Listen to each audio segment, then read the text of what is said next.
कृष्ण का दर्शन मिल जाएगा। अयम ही परमो लाभ उत्तम श्लोक दर्शनम इति संचिन्त्य मनसा गमनाय मतिं दधे। जीवन का परम लाभ ही नयनों से साक्षात भगवान का दर्शन हो, तभी नेत्र सफल होंगे, यही जीवन का परम लाभ है।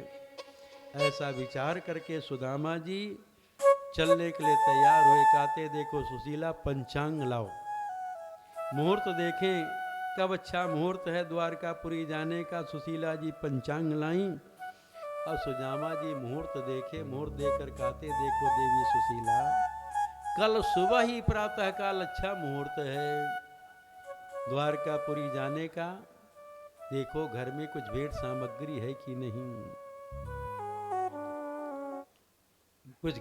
कुछ रखी हो।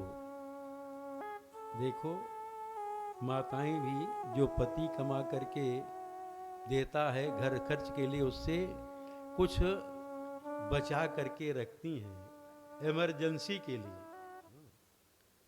और कहीं ऐसा पति को काम पड़ जाए तो जो पतिव्रता होती हैं वो देती हैं पति के लिए, आवश्यक पड़ जाए तो वही पत्नी अच्छी है। उसकी परीक्षा उसी समय है कि है सती कि नहीं। धीरज धर्म मित्र और नारी आपतकाल परखियां चारी। धैर्य वो धैर्यवान हो, लेकिन बहुत संकट हो, शेर आ जाए, धैर्य आपका रह जाए तब ना, आपत्ति आ जाए और धैर्य न छूटे।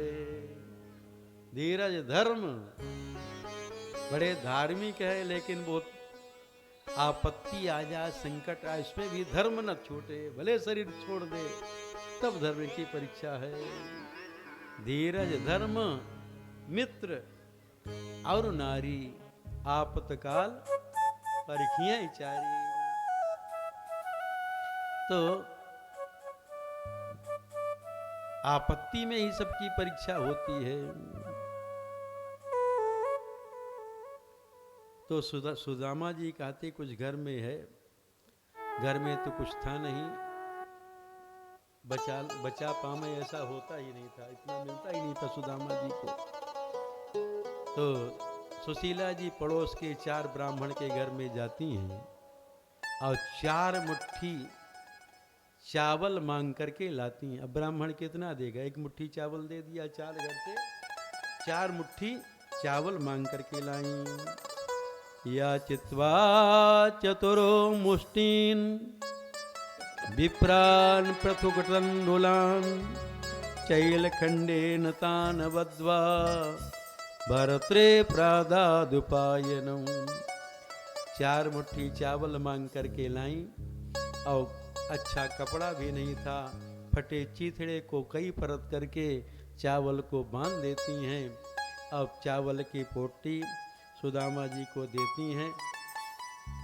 सुदामा जी चावल की पोटी लेकर के और चलते हैं द्वारकापुरी की ओर। सकानादाय विप्राग्र प्रेयवो द्वारिकाम किलो कृष्ण संदर्शनम मह्यम कथम स्यादिति चिंतयन्। सुदामा जी जब चले ऐसा मन में भाव करते चल रहे हैं कि भगवान श्री कृष्ण का दर्शन कैसे हो। कृष्ण संदर्शनम मह्यम कथम स्यादिति चिंतनम। भगवान का दर्शन कैसे हो। हम सब तो सारी बुद्धि लगा देते, धन कैसे मिले, जमीन कैसे मिले, मकान कैसे बने, परिवार के विवाह कैसे हो, ऐसे कैसे हो।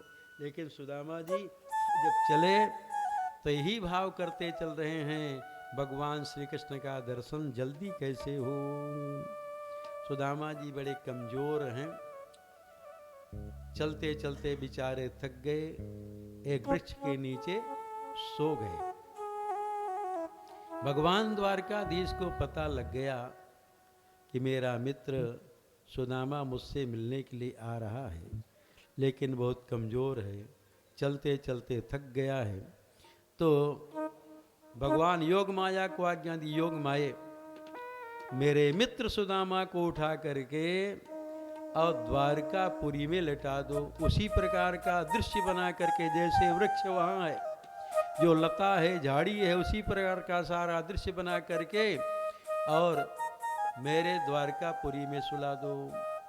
उसी प्रकार का जब दृश्य होगा तो सुदामा को पता नहीं लगेगा, नहीं तो अलग प्रकार का दृश्य होगा तो भी सोचेगा वहाँ तो ऐसे ऐसा वृक्ष था, एक ऐसे से भगवान आज्ञा दी। उसी प्रकार का दृश्य बना करके सुदामा को यहाँ लटा दी। योग माया सुदामा जी को उठाई और द्वारकापुरी में लटा दी। जब सुदामा जी जगे, ब्रह्म मुहूर्त में जगे, सुदामा जी भक्त हैं, ये नहीं कि अब उठें 10 बजे, ब्रह्म मुहूर्त में उठ गए 3 बजे। उठने का उनका नित्य का समय है, 3 बजे का उठ गए और अपना लोटा लिए हुए थे, डोरी लिए हुए थे, कुआं से जल भर करके अपना नित्य कर्म किए, सारा नित्य कर्म कर लिए, नियम भजन कर लिए।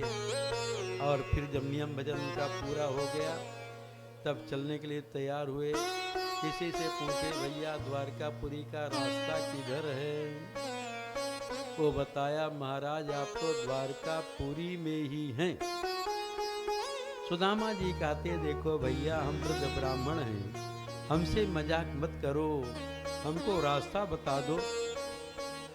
वो कहता है कि महाराज हम द्वारकाधीश की प्रजा हैं, हमारे द्वारकाधीश भगवान ब्राह्मणों को अपना देवता मानते हैं, हम किसी से मजाक नहीं करते, हंसी नहीं करते, तो आप तो ब्राह्मण आपसे क्या करेंगे? तो मैं आपसे हंसी मजाक नहीं कर रहा, मैं सत्य बता रहा हूँ, आप द्वारकापुरी में ही हैं।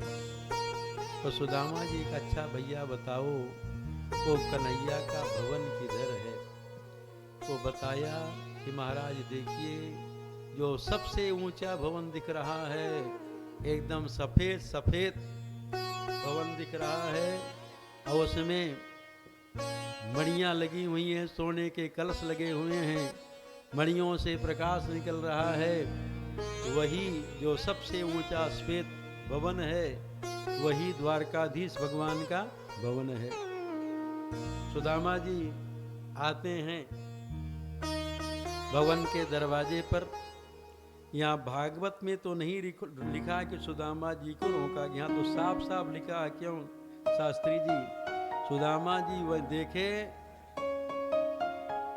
कि भगवान द्वारकाधीश अपनी 16,108 रानियों के साथ दिव्य सिंहासन में विराजमान हैं, और सब रानियां भगवान की सेवा में लगी हुई हैं। तीर्ण गुलवान यतीताय त्रिष्या कच्छक सद्विज। तो लेकिन कवि नरोत्तम दास जी ऐसा लिखे हैं, वर्णन किए हैं कि द्वारपालों से सुदामा जी कहते हैं, देखो मैं उनका मित्र हूँ द्वारकाधीश का, उनसे मिलना चाहता हूँ, मेरा नाम सुदामा है। तो द्वारपाल यही कहते हैं कि हम पहले भगवान को जा करके सूचना दे दूँ। सुदामा जी को डंडा लगा करके रोका, जैसे यहाँ लोग रोकता हैं, सुदामा जी आते हैं, हमें तो जो द्वारपाल होता लगा देता है, यूँ कहता कि हम पीठ के बिछा दें।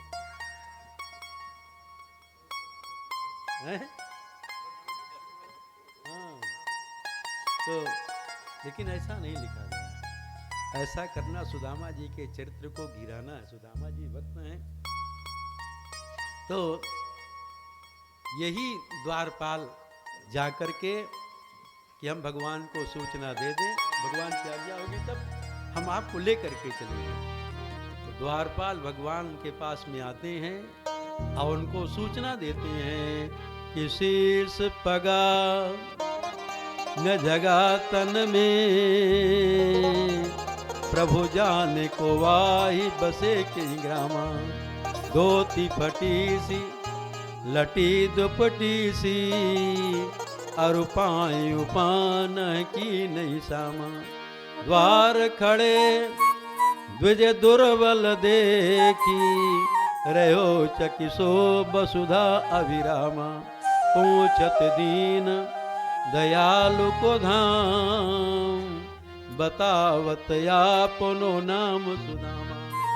जब द्वारपाल बताते हैं कि एक ब्राह्मण है, उसके शरीर में बढ़िया वस्त्र, एक धोती पहना है, धोती कई जगह से फटी है, सिर में पगड़ी भी नहीं, चरणों में पादत्राण भी नहीं है, अपना नाम सुदामा बता रहा है। सुदामा नाम सुनते ही द्वारकाधीश भगवान व्याकुल होकर के, अधीर होकर के नंगे पांव ही दौड़ पड़े। 6 दरवाजा पार के 7वें दरवाजे पर सुदामा जी खड़े थे। महामंत्री उद्धव जी और उनके सेवक सब खड़ाऊ लेकर के भगवान द्वारकाधीश के पीछे पीछे दौड़ रहे थे। नाथ अपने चरणों में खड़ाऊ तो पहन ले, लेकिन भगवान एकदम व्याकुल होकर के दौड़ रहे हैं। 6 दरवाजा पार के 7वें दरवाजे को पार किए, दरवाजे पर सुदामा जी खड़े थे। भगवान द्वारकाधीश आए सुदामा अपने मित्र सुदामा के पास और तुरंत अपने भुजाओं से सुदामा जी को पकड़ करके एकदम हृदय से चिपका लेते हैं। जब भगवान द्वारकाधीश सुदामा जी को हृदय से एकदम जोर से चिपका लिए, सुदामा जी को संकोच हो रहा था कि हमारे ये शरीर में हड्डी हड्डी है, इनका शरीर एकदम कोमल है, इनको हड्डियां गढ़ती होगी। भगवान सुदामा जी को हृदय से लगाए और उनका हाथ पकड़ करके पावड़ा बिछा करके, पुष्प बिछा करके आदर पूर्वक लाते हैं महल में। और उस दिव्य सिंहासन में, जिस दिव्य सिंहासन में भगवान द्वारकाधीश विराजमान होते हैं, उस सिंहासन में सुदामा जी महाराज को विराजमान करते हैं और भगवान नीचे बैठते हैं। सुदामा जी कहते, भैया तुम मित्र हो, मित्र बराबर का होता है, तुम भी मेरे बगल में बैठो। भगवान कहते, देखो भैया मित्रता अपने स्थान में है और व्यवहार सम्मान अपने स्थान में है। देखो सुदामा भैया तुम ब्राह्मण हो, हम हैं क्षत्रिय, भले तुम्हारे मित्र हो लेकिन हम तो ब्राह्मणों के चरणों में रहते हैं। ये नहीं कि ब्राह्मण और शूद्र मित्र हो तो साथ में खाए, व्यवहार अलग है, मित्रता अलग है। भगवान कितना सम्मान करते हैं, भगवान नीचे बैठते हैं और जल मंगाए ब्राह्मण सुदामा जी का चरण प्रक्षालन करने के लिए। रुक्मिणी जी सोने के कलश में जल भर करके लाई, मणि में परात लाई। जब भगवान द्वारकाधीश ब्राह्मण सुदामा जी के चरण कमलों का प्रक्षालन करने लगे, देखे भगवान श्री कृष्ण जब सुदामा जी का चरण अपने कर कमल से पकड़ते हैं, सुदामा जी के चरण में बीमारी फटी थी, उससे रक्त निकल रहा था, खून बह रहा था, बहुत कांटे चुभे हुए थे।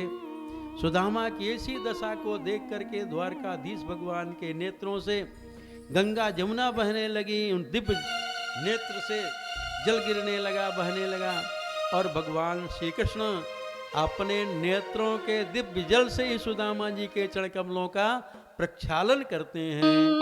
ऐसो बेहाल बेवाइन सो, पग कंटक जाल लगे नहीं जोए, हाय महादुख पायो सखा तुम, आए तय न किते दिन कोयो, देख सुदामा की दीन दशा, करुणा करके करुणा निधि रोयो, पानी परात को हाथ छुयो नहीं, नैनन के जल सो पग धोयो।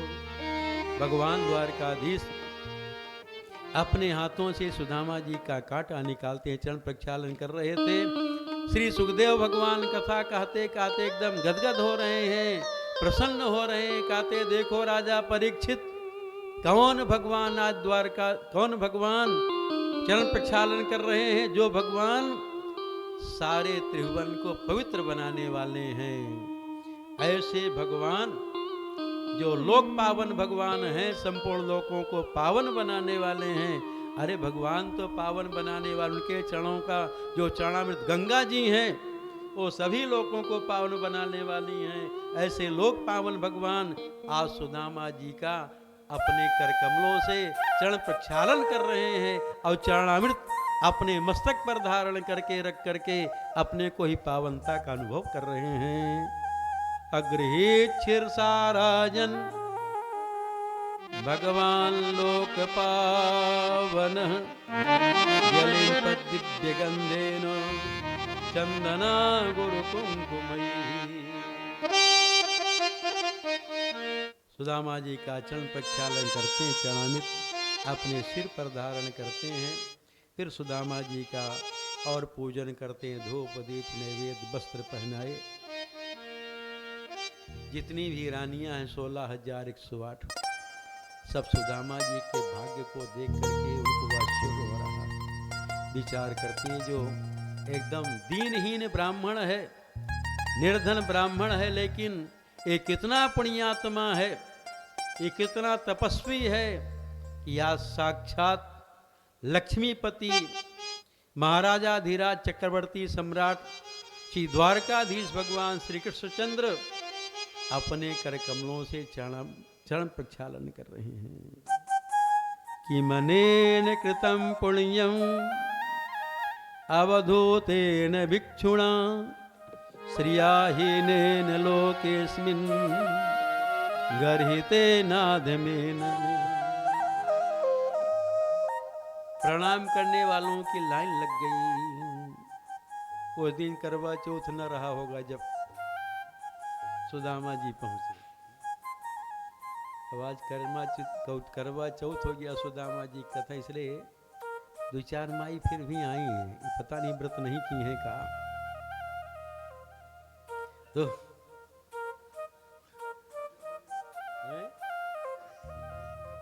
अरे हो तो गया, लेकिन कहीं पी ही तब न, तब तक समय कथा बीती जाएगी। तो माताओं की देवियों की प्रणाम करने की लाइन लग गई। सुदामा जी कहते हैं, भैया इतनी देवियां गांव से इकट्ठा हो गई क्या?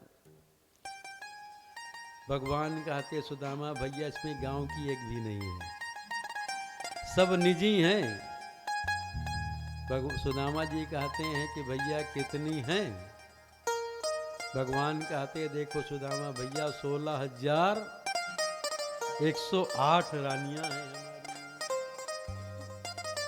तो सुदामा जी कहते हैं भैया इतना तुम विवाह कर लिए और कभी निमंत्रण नहीं दिए। अरे को विवाह में तो बुला लेते अपने सखा, हमको भी तो याद कर लेते। भगवान कहते सुदामा भैया क्या बताऊं, किसी को निमंत्रण देने का मौका ही नहीं मिला। जब निमंत्रण कार्ड भेजने का, कुछ उत्सव मनाने का समय मिल जाए तब न करें। भगवान कहते हमको तो ऐसा विवाह करना पड़ा, जल्दी छीना झपटी से ला करके हरण करके लाए, अब विवाह करना पड़ा, इसलिए कहाँ किसी को बुला पाए। भगवान सुदामा जी को भोजन करवाते हैं और सुदामा जी को लेटा लिए उस प्रिया पर्यंक में जिसमें रुक्मिणी जी के साथ भगवान शयन करते हैं। सुदामा जी को लेटा लिए और सुदामा जी की चरण सेवा करते हैं। चरण सेवा करते करते उस समय की चर्चा करते हैं। वो चना वाली बात भगवान नहीं याद दिलाते कि चना कहीं नहीं चोरी से खा लिया तो संकोच हो जाएगा, मेरा भक्त है इसको संकोच हो, ऐसी बात भगवान नहीं करते। कहते देखो सुदामा भैया याद है ना, तुम बड़े थे, हम दोनों से बुना धेरने गए थे, पानी बरस रहा था, ओला गिर रहा था, तो तुमको अपनी छाती के नीचे बचा लिए थे, चिपका लिए थे। भगवान विचार करते देखो मेरा मित्र मेरी कितनी सुरक्षा किया, उसको ठंड से बचा लिया, ठिठुरन से बचा लिया, लेकिन मैं कैसा अधम हूँ, मैं सुदामा जी की ठिठुरन आज तक नहीं दूर कर पाया, इसकी गरीबी को नहीं दूर कर पाया। भगवान विश्वकर्मा जी को बुलाए। अब विश्वकर्मा जी से कहते विश्वकर्मा जी आप जाएं और जैसा महल मेरा द्वारिकापुरी में है उसी प्रकार का महल सुदामापुरी में बना दें और सारी व्यवस्था वहाँ कर दें। विश्वकर्मा जी आते हैं, सारी व्यवस्था कर देते हैं। भगवान विचार कहते हैं सुदामा भैया ब्याह तो तुम भी किए कि नहीं, भाभी कैसी है? जब भाभी का नाम लिए सुदामा जी की आंखों में आंसू आ गया, तो भगवान कहते भैया भाभी का स्वभाव अच्छा है कि नहीं। सुदामा जी कहते देखो कन्हैया, तुम्हारी जो भाभी है बड़ी अच्छी है। जब से मैं विद्या अध्ययन करके तुम्हारे पास से गया, मैं दर्शन करना तो चाहता था, लेकिन मैं तुम्हारे पास आ नहीं पाया। मेरी सुशीला बड़ी अच्छी है कि मुझको हट करके तुम्हारे पास भेजी, तो तुम्हारी भाभी ने मुझको हट करके भेजा है। बड़ी अच्छी है मेरी सुशीला।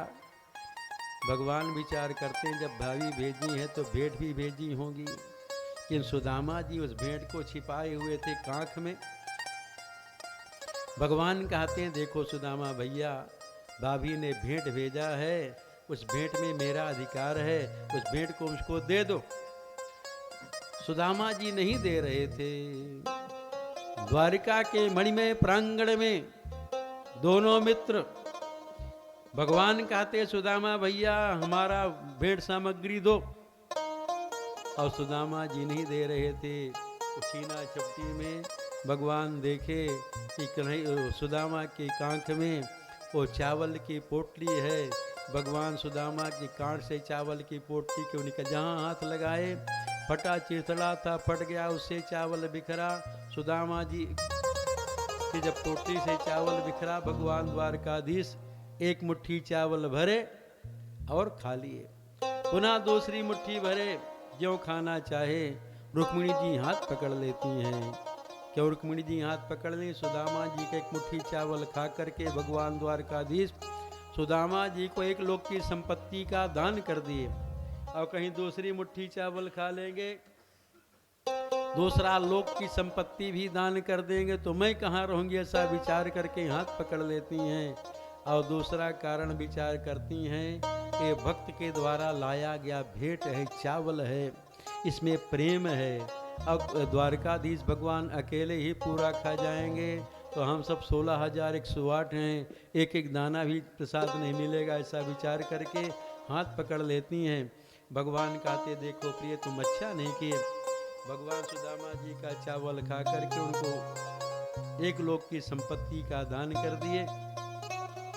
सुदामा जी रात्रि में विश्राम करते हैं, चलने के लिए तैयार हुए तो भगवान कहते देखो सुदामा भैया, तुम जो पीताम्बर पहने हो ये पहने चले जाओ। सुदामा जी कहते भैया बड़ा चमचम करता है, हमको शर्म लग रही पहन के जाने में, हमारी फटी धोती दे दो। जो हम फटी धोती पहन करके आए हैं उसी को पहन करके जाएंगे। भगवान कहते सुदामा भैया कुछ खाने की वस्तु ले लो, रास्ते में भूख लगे तो खा लेना। सुदामा भैया कहते देखो भैया कन्हैया, हम ब्राह्मण हैं, हम बांध करके लेके नहीं जाएंगे, हमको भूख लगेगी तुरंत मांग करके किसी के यहाँ से पालेंगे। भगवान सुदामा जी को देना चाहे, लेकिन सुदामा जी भगवान से कुछ लिए नहीं और भगवान सुदामा जी को दे दिए। भगवान का स्वभाव है, भगवान जब देते हैं तो दिखा करके नहीं देते। यदि भगवान सुदामा जी को वहां से दे देते तो लोग कहते देखो कितना दरिद्र ब्राह्मण गया भगवान के पास, इतना संपत्ति मांग करके लाया। तो सुदामा जी को लोग कलंक लगाते, निंदा करते, तो भगवान विचार करते मेरे लोग हमारी निंदा कर लें कि भगवान कुछ नहीं दिए, लेकिन अपने भक्त की निंदा हम नहीं होने देंगे। तो भगवान सुदामा जी को दे दिए, लेकिन भगवान दिखा करके नहीं देते। यही भगवान का स्वभाव है, जब देते हैं तो दिखा करके नहीं देते, और जब देते हैं तो इतना देते हैं उसको कहीं फिर किसी से मांगना न पड़े, कहीं कोई पड़े कमी ही न पड़े। भगवान जब देते हैं तो इतना ज़्यादा दे देते हैं, और दुनिया वालों से मांगोगे जो जितना आप चाहते हो उतना देगा नहीं, आप जितना कहोगे उससे कम ही देगा। अब भगवान से मांगो, भगवान आपकी जरूरत से ज्यादा दे देते हैं। तो सुदामा जी को भगवान दे दिए, लेकिन दिखा करके नहीं दिए। सुदामा जी जब चलते हैं तो वहाँ से कुछ लोग लीला में दिखाते सुदामा जी भगवान की निंदा करते चल रहे हैं, कि सुदामा जी वास्तव में भगवान के प्रेमी हैं, भक्त हैं। भक्त अपने आराध्य की कभी निंदा नहीं करता। सुदामा जी तो ऐसा विचार करते चल रहे हैं कि देखो कहाँ हम दरिद्र ब्राह्मण और कहाँ वो लक्ष्मीपति। वाहम दरिद्र पापियान कृष्ण श्रीनिकेतन ब्रह्मबंधुरिति स्माहम बाहुभ्याम परिरंभित। कहाँ हम दरिद्र पापी ब्राह्मण, कहाँ वो लक्ष्मीपति।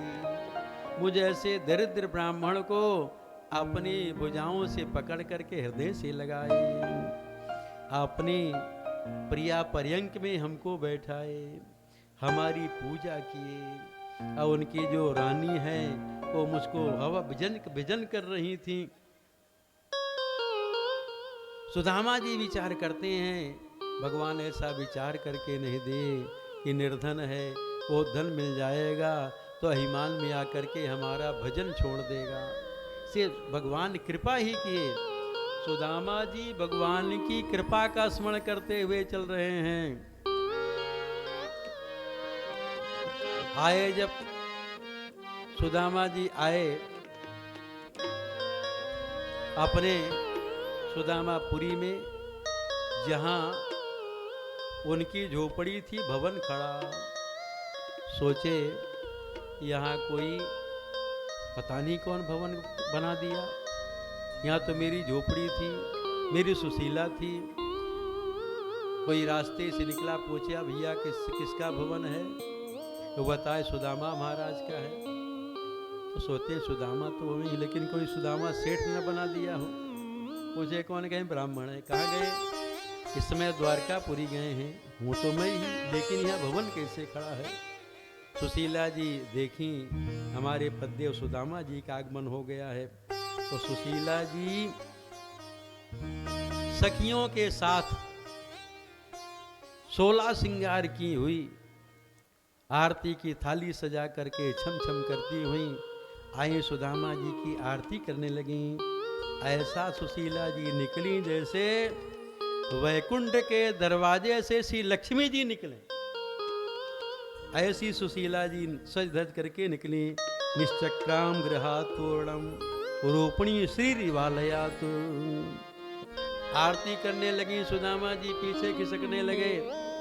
पहचाने नहीं कोई अपनी पत्नी को मले फटे पुराने वस्त्र में देखा हो, बढ़िया रेशमी साड़ी पहन करके 16 श्रृंगार करके आ जाए तो पहचान नहीं पाए। सुदामा जी पीछे खिसकने लगे। सुशीला जी कहती नाथ आप उधर द्वारकापुरी गए, द्वारकाधीश भगवान विश्वकर्मा जी को भेज करके रात्रि में सब भवन खड़ा कर दिए और सारी व्यवस्था कर दिए। अब किसी वस्तु की कमी नहीं है। सुदामा जी को भगवान की कृपा से ऐश्वर्य मिला, लेकिन सुदामा जी ऐश्वर्य में मतवाले नहीं हुए। हम सबको जब धन संपत्ति मिलती है इतना मतवाले हो जाते हैं कि भगवान को भूल जाते हैं। इसलिए भगवान की कृपा से जब मिले तो उस धन के मद में मतवाला नहीं होना चाहिए और भगवान की कृपा को याद करें।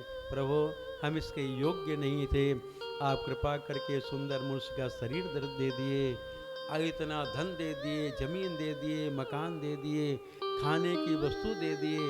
तो भगवान की कृपा को याद करके और भगवान का भजन करना चाहिए, भगवान को भूलना नहीं चाहिए।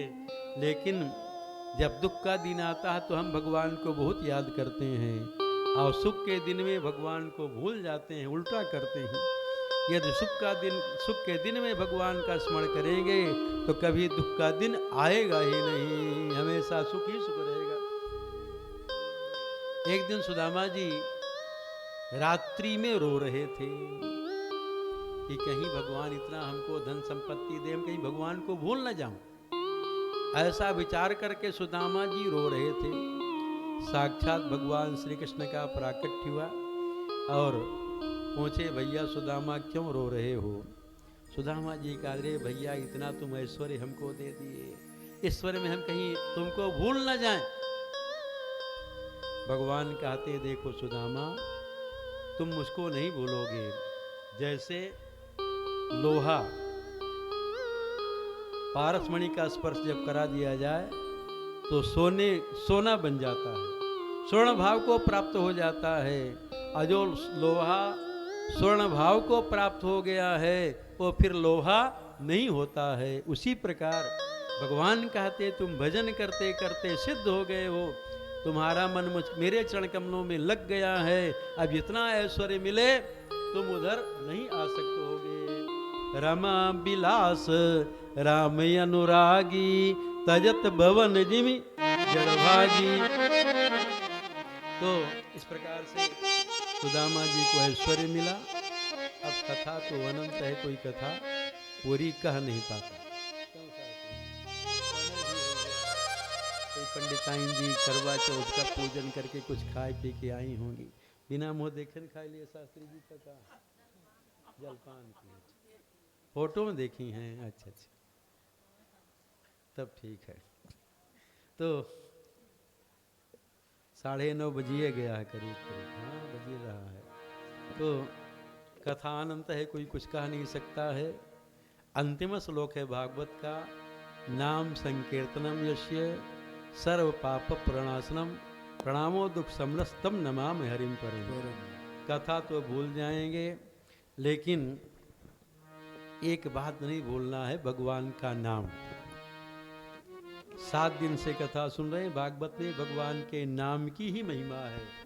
अनेक प्रसंगों में भगवान के नाम की ही महिमा है। भागवत में नाम की महिमा का निरूपण किया गया है।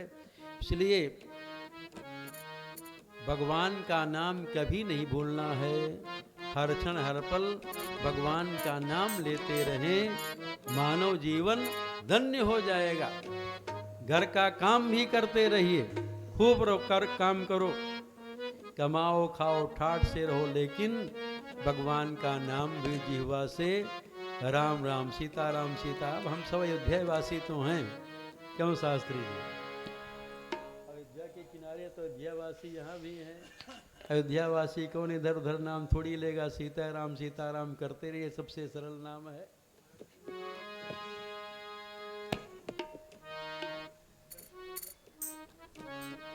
ठीक,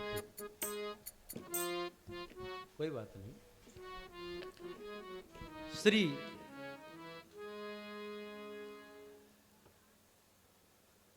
द्वारिकापुरी के बगल में भगवान कृष्ण के पुत्र खेल रहे थे।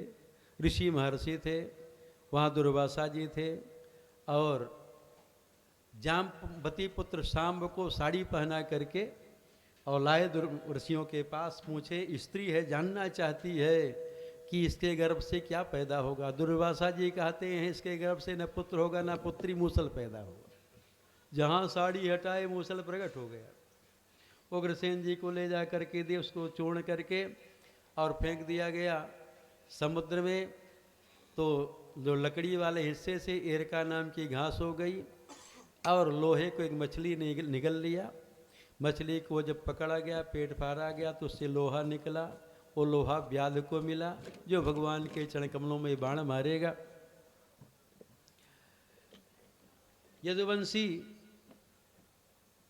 वसुदेव जी को उपदेश देने के लिए देवर्षि नारद आते हैं, 9 योगीर्षों का संवाद सुनाते हैं, और दत्तात्रेय जी 24 गुरुओं से शिक्षा लिए। सबसे है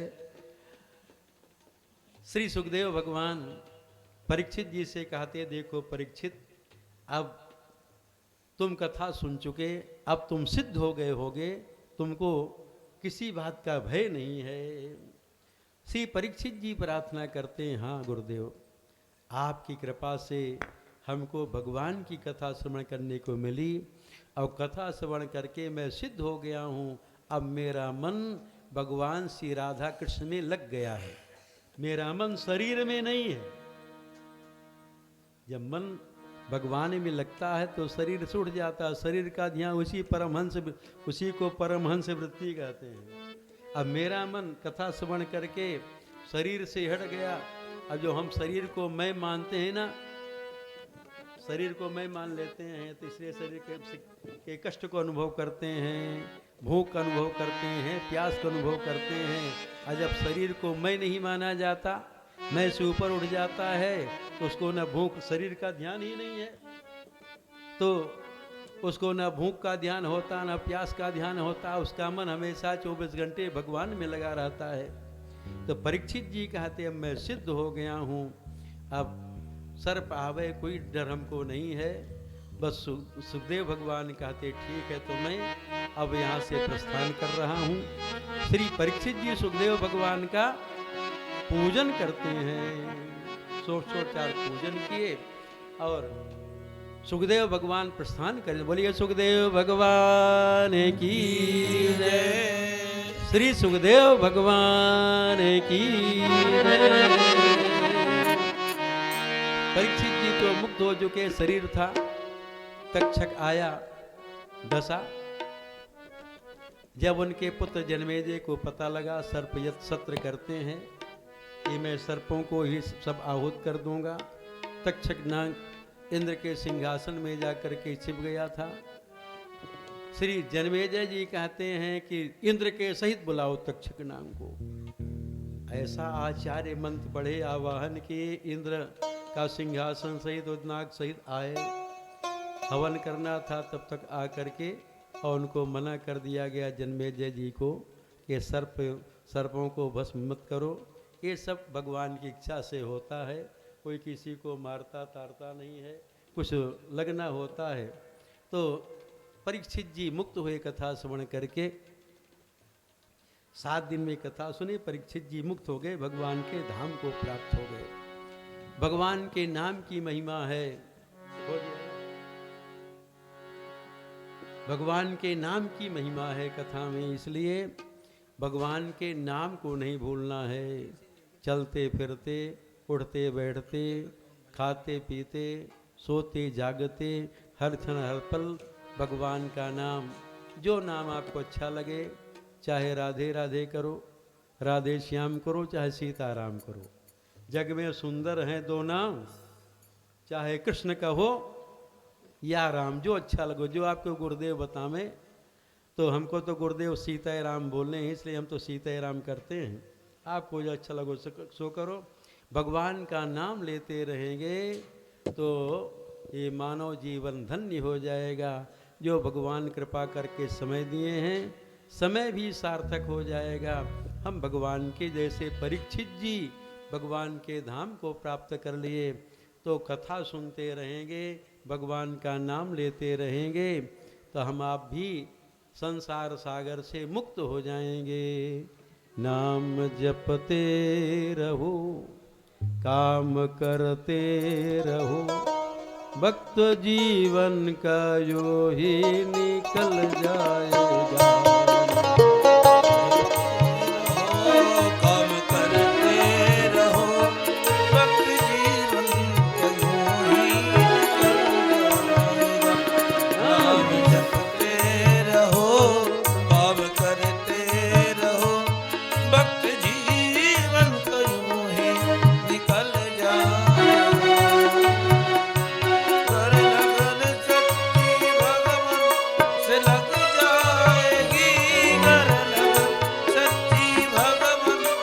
लग जाएगी सारे जीवन कनक सा बदल जाएगा, सारे जीवन कनक सा बदल जाएगा।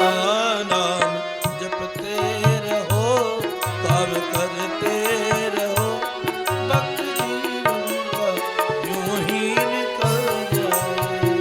वो वक्त जीवन का यूं ही निकल जाए।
चलते चलो करके सीधी नजर पैर नाजुक है नीचे फिसल जाएंगे बाहें चलते रहो करक सीधी नजर पैर नाजुक है नीचे फिसल जाएंगे राह चलते रहो बात करते रहो भक्त जीवन यूं ही निकल जीवन कयूं ही निकल जाएगा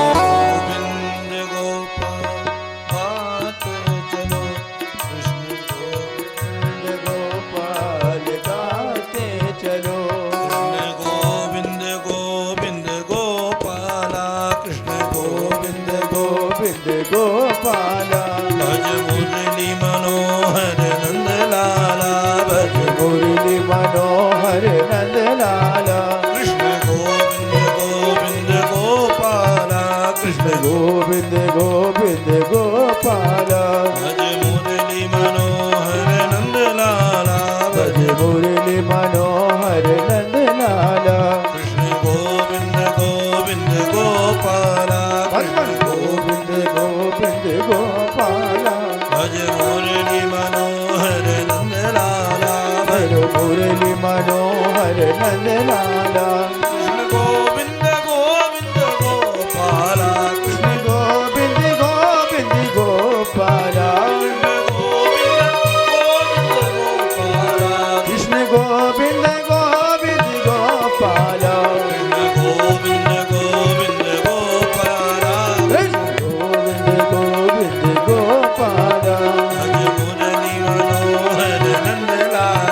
मेरो मुरली मनोहर नंद लाला गोविंद गोविंद गोपाला कृष्ण गोविंद गोविंद गोपाला गोविंद गोविंद गोपाला गोविंद गोविंद गोपाला भज मुरली मनोहर नंद लाला हरि मुरली मनोहर नंद लाला भज मुरली मनोहर नंद लाला मेरो मुरली मनोहर नंद लाला भज मुरली मनोहर नंद लाला हरि मुरली मनोहर नंद लाला गोविंद गोविंद गोपाला गोविंद गोविंद गोपाला भज मुरली मनोहर नंद लाला हरि मुरली मनोहर नंद लाला गोविंद गोविंद गोपाला गोविंद गोविंद गोपाला भज मुरली मनोहर नंद लाला भज मुरली मनोहर नंद लाला गोविंद गोविंद गोपाला कृष्ण गोविंद गोविंद गोपाला भज मुरली मनोहर नंद लाला भज मुरली मनोहर नंद लाला कृष्ण गोविंद गोविंद गोपाला कृष्ण गोविंद गोविंद गोपाला भज मुरली मनोहर भज मुरली मनोहर नंद लाला मुरली मनोहर नंद लाला भज मुरली मनोहर नंद लाला गोविंद गोविंद गोपाला गोविंद गोविंद गोपाला भज मुरली मनोहर नंद लाला मुरली मनोहर नंद